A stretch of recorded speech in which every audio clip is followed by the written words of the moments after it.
বিসমিল্লাহির রহমানির রহিম। আসসালামু আলাইকুম ডিয়ার ভিউয়ার্স। আশা করছি সবাই ভালো আছেন, সুস্থ আছেন। আলহামদুলিল্লাহ আমিও ভালো আছি। আজকে আপনাদের সাথে মজাদার একটি রেসিপি শেয়ার করব। আশা করছি খুবই ভালো লাগবে। সাথে হচ্ছে খাদ্য তালিকা নিয়ে কথা বলবো এবং খাদ্যের বিভিন্ন ক্যালোরি নিয়ে একটু কথা বলবো। তো ভিডিওটি শেষ পর্যন্ত দেখতে থাকবেন।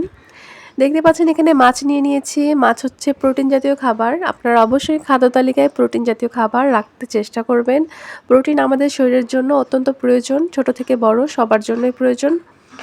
দেখতে পাচ্ছেন এখানে আমি 2 পিস মাছ নিয়েছি। আজকে আপনাদেরকে অনেক মজাদার একটি ফিশ ফ্রাই দেখাবো। এটা খেতে খুবই মজা। যারা মাছ ভাজা খেতে পছন্দ করেন তাদের জন্য। আমার রেসিপিটি ফলো করে অবশ্যই বানাবেন এবং কমেন্টে এসে জানাবেন যে কেমন হয়েছে। দেখতে পাচ্ছেন এখানে মাছ নিয়েছি, যেকোনো মাছ নিতে পারেন। মাছের ভিতরে আপনারা দিয়ে দিবেন হচ্ছে লেবু। লেবুটা অবশ্যই ব্যবহার করতে হবে। লেবুটা দিলে হচ্ছে মাছের যদি কোনো গন্ধ থাকে সেটা চলে যাবে। আর এটা অন্য একটা ফ্লেভার যোগ করে। আর এখানে আদা আর রসুন বাটা ব্যবহার করবেন। আমি যেহেতু এখানে 2 পিস মাছ নিয়েছি সেই অনুযায়ী আমি অল্প পরিমাণে আদা এবং রসুন দিয়েছি। এখন শুকনো মশলাগুলো অ্যাড করে দিচ্ছি। এখানে আমি দিয়ে দিলাম হলুদের গুঁড়া, মরিচের গুঁড়া আর স্বাদমতো লবণ। আপনারা কিন্তু মাছগুলোকে অবশ্যই ভালোভাবে পানি ঝরিয়ে নিতে হবে।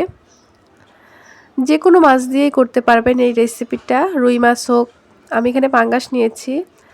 যে কোনো মাছ দিয়ে আপনারা এটা ফিশ ফ্রাই করলে দেখবেন খেতে খুবই মজা লাগে। আর অনেক বেশি কখনো ভাজার চেষ্টা করবেন না। অতিরিক্ত ভাজলে কিন্তু মাছ হচ্ছে ট্রান্স ফ্যাট তৈরি হয়, যেটা আমাদের শরীরের জন্য খুবই খারাপ। আর মাছের হচ্ছে প্রয়োজনীয় পুষ্টি উপাদানগুলো নষ্ট হয়ে যায়। তো আমি আপনাদেরকে দেখাবো যে কীভাবে আসলে মাছটা ভাজা উচিত। অনেকে যে কাঁচা মাছ যে রান্না করে ছোট মাছ মাখিয়ে, সেটাও কিন্তু স্বাস্থ্যের জন্য খুবই ভালো। ওখানে ওমেগা 3 ফ্যাটি অ্যাসিডটা হচ্ছে ঠিক থাকে। দেখতে পাচ্ছেন আমি এখানে মশলা দিয়ে সুন্দর করে মাখিয়ে নিয়েছি। আপনারা চাইলে সয়া সস দিতে পারেন যদি আপনাদের কাছে থাকে। আর এখানে আমি একটা মাংসের মশলা অ্যাড করছি। আপনাদের কাছে মাছের মশলা যদি থাকে তাহলে অ্যাড করতে পারেন, বা যে কোনো একটি মাংসের মশলা অ্যাড করে নেবেন। এই মশলাটা অ্যাড করলে আলাদা একটা ফ্লেভার আসবে আর খেতে খুবই ভালো লাগবে। তো মশলাগুলো দিয়ে কিন্তু অবশ্যই ম্যারিনেট করে রাখতে হবে অ্যাটলিস্ট হচ্ছে 1 ঘন্টা, আর সর্বোচ্চ হচ্ছে আপনারা 3 ঘন্টা রাখতে পারেন। এই দেখেন এগুলোকে আমি সুন্দর করে মাখিয়ে নিয়েছি। তো আপনাদের কার কার হচ্ছে মাছ ভাজা খেতে খুবই ভালো লাগে অবশ্যই কিন্তু কমেন্টের মাধ্যমে জানাবেন। আর বাচ্চাদেরকে অবশ্যই মাছ খাওয়া শেখাবেন। অনেকে হচ্ছে মাছ খায় না ঠিকমতো কাঁটা বাছার ভয়ে। আমি এরকম অনেক মানুষ দেখেছি যারা হচ্ছে খুব গর্ব করে বলে যে আমি মাছ খাই না, কিন্তু মাছটা খাওয়া উচিত প্রোটিন জাতীয় খাবারের ভিতরে। আর এই মাছগুলো আমার ম্যারিনেট করা কমপ্লিট। এই পর্যায়ে আমি দিয়ে দিচ্ছি এখানে কর্নফ্লাওয়ার দিয়ে দিবেন। কর্নফ্লাওয়ার যদি না থাকে তাহলে আটা বা ময়দা ব্যবহার করতে পারেন, তবে খুবই সামান্য পরিমাণে এটা দিতেই হবে। এই যে দেখতে পাচ্ছেন আমি এখানে দিয়ে দিচ্ছি। এটা দিয়ে কিন্তু আমি আস্তে আস্তে ভাজার কাজে চলে যাব। আর অনেক বেশি কখনো রান্না পোড়া পোড়া করে রানবেন না। অনেকে হচ্ছে পোড়া খাবার খুব পছন্দ করে। পোড়া খাবার কিন্তু আমাদের শরীরের জন্য খুবই ক্ষতিকর, যেটা আমাদের লিভারের জন্য খুব ক্ষতিকর, কিডনির জন্য ক্ষতিকর, হার্টের জন্য ক্ষতিকর।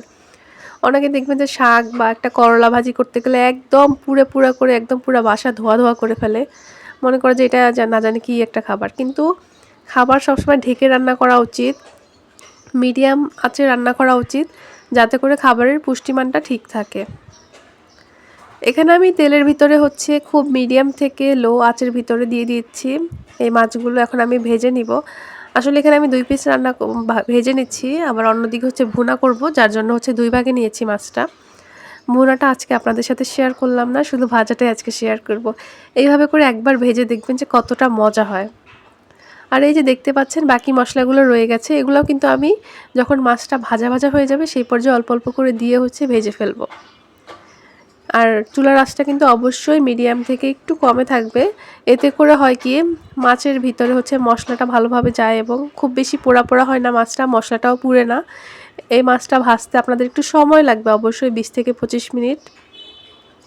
চেষ্টা করবেন সবসময় কম আঁচের ভিতর রান্না করতে, তাহলে হচ্ছে খাবারের গুণগত মানটা ঠিক থাকে। আর ডায়েট মেনটেন করতে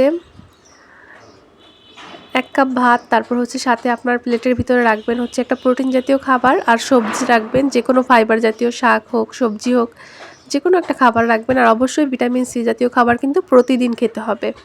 আমি এখানে পটল নিয়ে নিয়েছি। পটলের ক্যালোরি কিন্তু খুবই কম, ডায়েটের জন্য খুবই ভালো। কাঁঠালের বিচি আছে, কাঁঠালের বিচি কিন্তু খুবই উপকার। আর আপনারা এখন অবশ্য কাঁঠাল যেহেতু সবার বাসায় থাকে, কাঁঠালের সিজন, আপনারা চেষ্টা করবেন কাঁঠালের বিচির ভর্তা খেতে। আর ডায়েট মেনটেন করতে চাইলে অবশ্যই কিন্তু আপনাদের উচিত ক্যালোরি মেনটেন করা। তো ভিডিওটি ভালো লাগলে লাইক করবেন, সবার সাথে শেয়ার করবেন। ধন্যবাদ।